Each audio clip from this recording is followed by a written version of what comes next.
এই মুহূর্তে সবচেয়ে বিরাট বড় খবর, আরও 4% ডিএ পেল রাজ্য সরকারি কর্মচারীদের। বাজেটে ঘোষণা মমতাদের, রইল ফারাকও।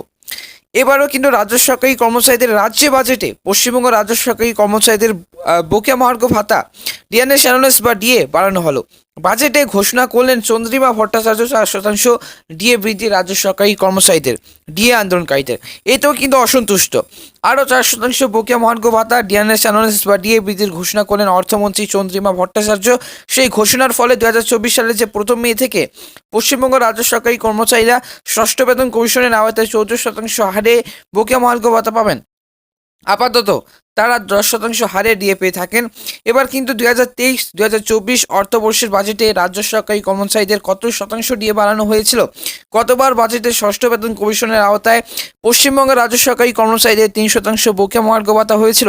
সেই ডিএ বৃদ্ধির ফলে রাজ্য সরকারি কর্মচারীদের বকেয়া মহার্ঘ ভাতা পরিমাণ বেড়ে দাঁড়িয়েছিল 6%। 2023 সালের মার্চ থেকে তারা 6% হারে ডিএ পাচ্ছিলেন। ডিসেম্বর পর্যন্ত তারা 6% হারে ডিএ পেয়েছেন।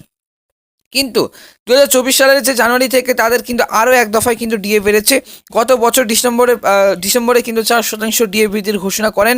এবার মুখ্যমন্ত্রী মমতা বন্দ্যোপাধ্যায় যা জানুয়ারি থেকে কার্যকর হয়েছে, সেই মতো কিন্তু 2024 সালের জানুয়ারি থেকে পশ্চিমবঙ্গ রাজ্য সরকারি কর্মচারীরা 10% হারে বকেয়া মহার্ঘ ভাতা পাচ্ছেন।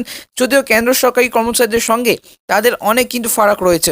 তবে এই যে সেই সঙ্গে শিক্ষানুরাগী ঐক্যমঞ্চের সাধারণ সম্পাদক জানিয়েছেন যে শুধু ডিএ বাড়িয়েই রাজ্যের দায়িত্ব শেষ হবে না, অস্থায়ী সরকারি কর্মচারীদের স্থায়ীকরণ করতে হবে। তিনি বলেন, অন্যান্য স্তরে যেভাবে বঞ্চনা রয়েছে তার অবসানও কিন্তু জরুরি। যারা বঞ্চিত যোগ্য চাকরি প্রার্থী, চুক্তিভিত্তিক কর্মচারী, যাদের সামান্য বেতন দিয়ে মধ্যযুগীয় কিন্তু প্রথায় খাটিয়ে নেওয়া হচ্ছে, তাদের বঞ্চনার অবসানও কিন্তু করাটা আরও বেশি জরুরি বলে মনে করি।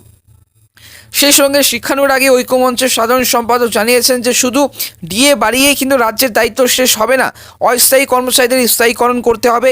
তিনি বলেন, অন্যান্য স্তরে যেভাবে বঞ্চনা রয়েছে তারও কিন্তু এই অবসানও জরুরি।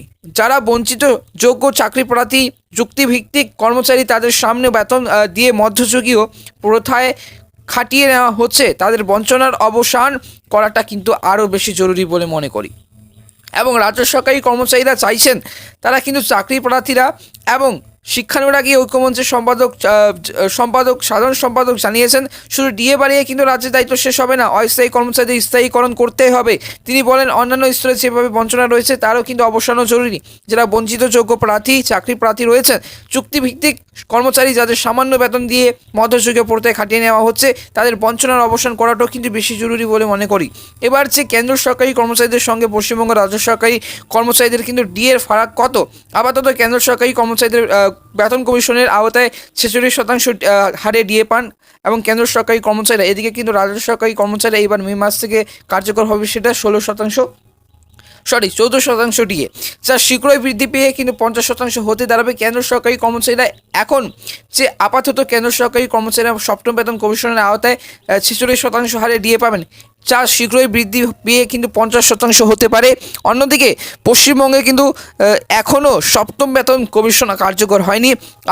আপাতত কিন্তু রাজ্য সরকারি কর্মচারীরা ষষ্ঠ বেতন কমিশনের আওতায় ডিএ পান, তাদের প্রাপ্ত ডিএর হার কিন্তু 10%।